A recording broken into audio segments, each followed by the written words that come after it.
Not everything that breaks you is meant to destroy you. I'm Christy. Welcome to the unraveling. Hello, dear soul. You whose heart is weathered and wise, whose spirit carries both ache and anticipation. You who have felt the shifts in the air without needing a clock or a calendar to tell you it was coming. Yes, you. Lean in. There is something meant for you here. This week the collective stands at the edge of yet another turning point. The veil, already thin from last week's portal, trembles now. The signs you've asked for, those quiet messages you left in the hands of the universe, begin to stir. The energy is both tender and volatile, like the moment before a storm breaks, when the wind holds its breath and every leaf quivers on the branch. The energy now hums with an uneasy anticipation, not of endings, but of unspoken beginnings, a hush before the truth finally rises from the throat. The air is thick with possibilities and old wounds cracking open under the weight of unspoken words. The bond between counterparts feels both magnetic and elusive, close yet unreachable, yet. Astrologically, we prepare for Mercury stationing retrograde in Leo on July 17th. Leo. Bold, unapologetic, Fiery. This isn't a gentle retrograde. It is one that demands honesty, confronts ego, and unearths what was left unsaid. Words spoken under Leo's fire don't fall away easily. They brand themselves on the hearts they touch. Expect miscommunications, sudden messages sent in impulse, and confessions that slip out sideways. Expect to revisit conversations you thought were closed, feelings you believed were buried. Meanwhile, Neptune retrograde in Aries continues to dissolve illusions, especially around identity, courage, and desire. The divine masculine especially will feel this pressure to admit where he's run, where he's lied, not to you but to himself. His inner restlessness won't be so easily numbed this week. Dreams will come, guilt will gnaw, his old patterns which once comforted him will leave a bitter taste. The moon wanes in Capricorn, July 15 to 16, a sobering grounding energy, reminding us that no connection, no matter how sacred, can thrive without accountability. It's a time when both twins may feel the heaviness of responsibility, to the bond to their own healing and to the choices that brought them here. And as the week progresses, the first quarter moon in Libra on July 21st brings a new choice point. Will you cling to what's safe or rise toward what's real? For the divine feminine, you've carried this ache so long it's become a part of your skin. This week the universe asks you to shed that weight, to notice the ways you've built stories around his silence, constructed walls from his absence. Not to punish yourself, but to finally see yourself as whole, with or without the reunion you long for. The triggers may come, a song, a name, a half-forgotten memory rising without warning. Don't run from them. They arrive as healers, not tormentors.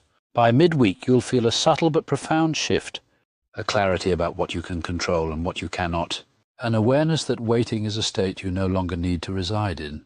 You'll be asked to redirect your gaze inward, to rekindle your own desires outside of this connection, to ask yourself what you truly want, not just from them, but from your own life. There's a softness in this surrender, a fierce kind of grace, one that doesn't deny the ache, but no longer lets it dictate your worth. And dear one, I promise you, the moment you reclaim that space, the bond will feel it. The energetic thread will quiver. For the divine masculine, this is a week of confrontation, not necessarily through words, though some will reach out, but through undeniable emotion. The retrograde energy pulls him back to memories he can no longer outrun. The way your absence stings more than he'll admit. The guilt of things said in anger or not said at all. His defense is thin. His bravado falters. Some will experience this as sleeplessness, as anxiety they can't quite place. Others may numb harder, chasing distractions that don't satisfy. But the bond's frequency rises now, and even those who've buried their heart deepest will feel it.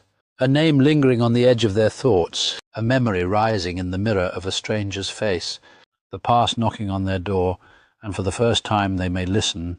There's no guarantee of action, dear one, but there is promise of awakening. And whether they come forward or not, know this energy never lies. The shifts will come. The air around you will change. This week calls both counterparts not toward reunion, but toward ruthless honesty. The universe doesn't ask for perfect union right now. It asks for truth, for courage, for the bravery to say, this is what I want, this is what I fear, and this is what I cannot carry anymore. By the weekend, expect the energy to grow erratic. A message you didn't anticipate. A song that wrecks you. A sign that stops you in your tracks. Stay open to it. Whether it comes in words, in symbols, or in the eerie knowing that wraps around your heart when you least expect it, it will come. In the quiet moments, the truth may surface in unexpected ways. As the lines of communication begin to shift, remember that vulnerability is strength. Each word you write, each tear you shed, stands as a testament to your journey. Embrace the chaos and allow the emotions to flow. It's in this raw honesty that true connections can be forged. Seek the hidden messages in your experiences, for they are signs guiding you toward clarity and healing. And dear one, listen to me now. This isn't the end of your story. It is the place where you remember that your life is still yours to shape, that the bond, however sacred, cannot replace your own wholeness. This week, if you rise, if you reclaim yourself, the universe will meet you in kind. If these words stirred something within you, if you felt your soul lean in, mark this moment. Comment below what found you here. Share this message with a soul still chasing their own echo. And if you haven't yet, dear one, subscribe, because next week we'll return again to this sacred circle, to the space where hearts remember, where the truth is spoken, and where no soul walks alone. Until then, rest in the hush. The signs are coming. The bond breathes, and you, dear one, were never abandoned. You're not here by accident. Your soul knew. We'll meet again right here between the lines.